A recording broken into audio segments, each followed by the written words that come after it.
বিশেষ করে আইন শৃঙ্খলা পরিস্থিতি সহ অবৈধ অস্ত্র উদ্ধার করা এবং সন্ত্রাসীদেরকে গ্রেফতার সহ যে সমস্ত পদক্ষেপগুলো জরুরি ভিত্তিতে নেওয়া উচিত সেইগুলো কিন্তু তারা আমাদেরকে আশ্বস্ত করেছে। এ ব্যাপারে আমাদের পরিকল্পনা আছে, কি কি পরিকল্পনা সেটা আমাদেরকে তারা বলেছে।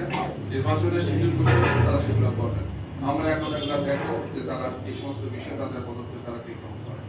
আমাদের দাবি যেগুলো আছে, বিশেষ করে জুলাই জাতীয় সনদের আইনি ভিত্তি সেটা তো হয়েছে, এবং এর সাথে ছিল যে গণভোটটি আমরা আগে চেয়েছিলাম। আমরা সেই দাবি দিয়ে আসছি, আন্দোলন করছি।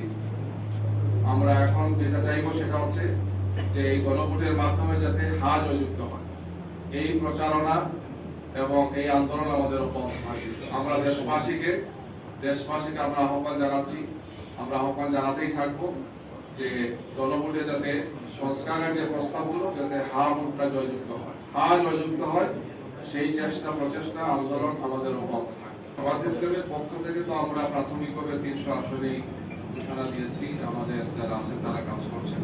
কিছু কিছু পরিবর্তন হয়েছে, সেই পরিবর্তনগুলো বাস্তব বিভিন্ন কারণে হয়েছে, আমরা সেটা আপনাদেরকে জানিয়েছি।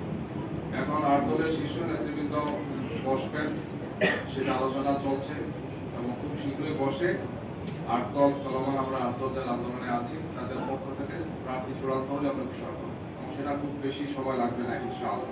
আপনাদেরকে আমরা জানাবো, এটা হয়তো আগামী সপ্তাহের মধ্যেই আপনারা কত আসনে ছাড় দিতে পারেন? এই প্রশ্নটা ঘুরে ফিরে আসছে, যেহেতু আপনারা 300 আসনের প্রার্থীতে দিয়েছেন, সেক্ষেত্রে আপনারা কত আসন ছাড় দিতে পারেন? আমাদের লক্ষ্য হচ্ছে যে আমরা যাতে সর্বোচ্চ সংখ্যক আসনে বিজয়ী হতে পারি, এই জন্য আমরা নেতৃবৃন্দ সেটা বিবেচনার চেষ্টা করব এবং সবাই মিলে সেই প্রার্থীকে বা সেই দলের যিনি থাকবেন তাকে পাশ করে আনার জন্য আমাদের সমস্ত শক্তি সামর্থ্য দেওয়ার চেষ্টা করব। আমাদের টার্গেট হচ্ছে এইটাই যে সর্বোচ্চ সংখ্যক আসনে আমাদেরকে পাশ করে আসতে হবে, বিজয়ী হতে হবে এবং এক্ষেত্রে শীর্ষ নেতৃবৃন্দের ক্ষেত্রে আমরা বিবেচনায় রাখবো। দলের শীর্ষ নেতৃবৃন্দ যারা আছে বিভিন্ন দলের, আমরা তাদেরকেও বিভিন্ন আসনে অ্যাকোমোডেট করবো ইনশাআল্লাহ। এই সবগুলো বিষয়ে এবং সব প্রশ্নের উত্তর ইনশাআল্লাহ আগামী সপ্তাহে আশা করি আপনাদের পেয়ে যাবেন।